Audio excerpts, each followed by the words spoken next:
Thank you, Mr. Chairman, and thank you again for holding this, this important hearing. I'd like to talk with you, Professor Stewart, for just a minute, and then I'd turn to some of the other witnesses. I'm not sure that I understand your testimony. Part of the reason that I'm not sure is because I don't have a copy of your written testimony. No one does, sir. And I'm wondering if you can help me understand why. Why?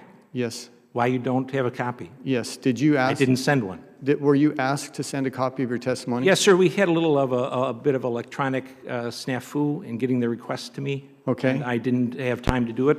I'm happy to type up my notes, but I just wrote the notes this morning. Okay. I wish we would have had that because it would have been helpful to refer to that prior to... stuff happens, sir. Yes, believe me, I understand Yes, that sir. stuff happens. But it is helpful to us, and it would help me now in my questioning for you. And again, I want to come back to understand some of the things you said.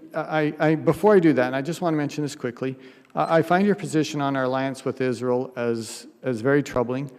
It won't surprise you to tell you that I disagree with you. And you spent 17 years, is that right, or something like that, as a CIA analyst? Over 20, sir. Okay, over 20? Not as an analyst. I ran operations, sir. Okay. Are there, would you say there's a large number of CIA analysts or employees who agree with your position? I wouldn't dare to speak for anybody but myself, sir. Well, only a fool would know that our relationship with Israel causes us war with Muslims. Well, my question is fairly simple. I Yes, mean, sir. you worked with hundreds of employees. Yes, sir. You I certainly didn't work with any fools, sir.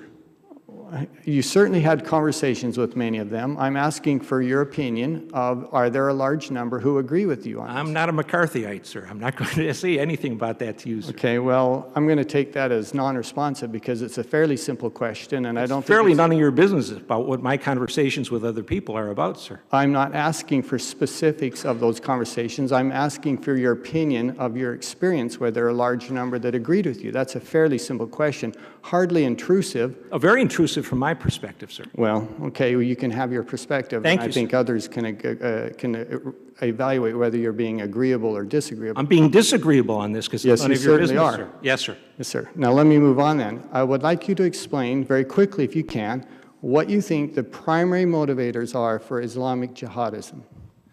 First, our support for the Israelis. Okay, that's your Second, number. That's your. No, there are six. Okay, put them in order if you could.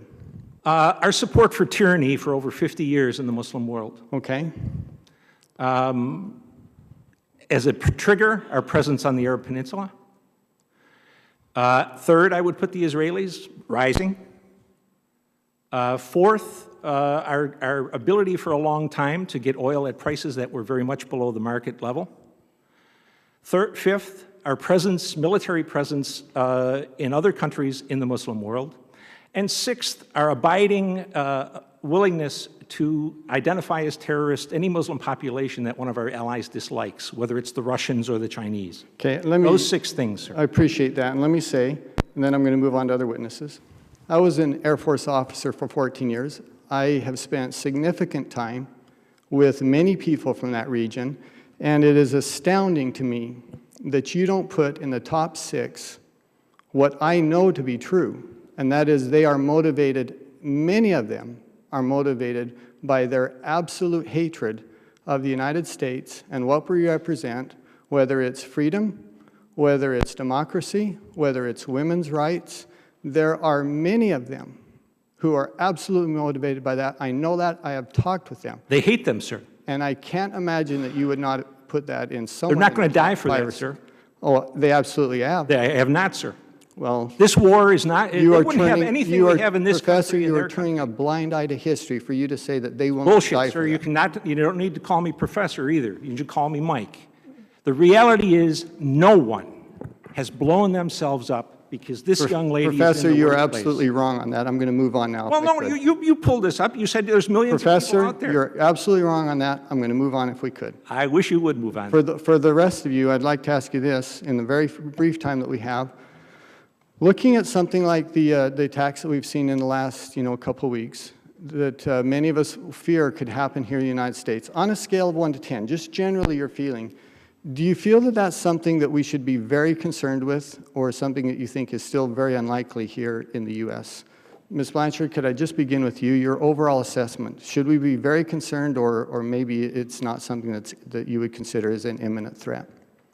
Well, I'm not an expert in Homeland Security, but I would be very concerned about that. Okay, thank you. Mr. Lovegrove? I believe from an attack point of view, it's already happening. It may not be the physical attacks that we're witnessing elsewhere, perhaps in the United Kingdom, but you're being attacked certainly on the intranet, the electronic platform. You're being attacked in terms of hearts and minds, and they're being won over by people who are focusing on the vulnerable. And I would share the concerns of others. Okay, thank you. Mr. Stanek? Mr. Chair, members, I do believe that I'm very concerned about that. I think it's already happening here in terms of living, thriving, funding. We've had prosecutions here. And what's the difference whether they do it here or they go overseas? The concern is that they're going to stay here or come back here and commit those acts here in this country. I think it's just a matter of time. Okay, thank you. And Mr. Melner? Yes, Congressman, the retail industry is very concerned. There has been a history of violence at shopping centers and malls over the past 10 years. This escalation as it's gone up now is very troubling, and we're very concerned. Okay, thank you. And Ms. Castro? I'm very concerned, and that concern is growing. If you look at the last spate of attacks, the things that they have in common, soft targets that are enclosed with multiple entry points, at least 10 attackers, armed with relatively low technology equipment, automatic weapons, hand grenades type things that can be acquired on the market. So to go back to my testimony, the motivation is growing for international jihad that can be visited upon the U.S. homeland, and the capability is there. Okay, thank you for all of you. Seems to be unanimous. And Mr. Chairman, I apologize for going slightly over my time, and I yield back.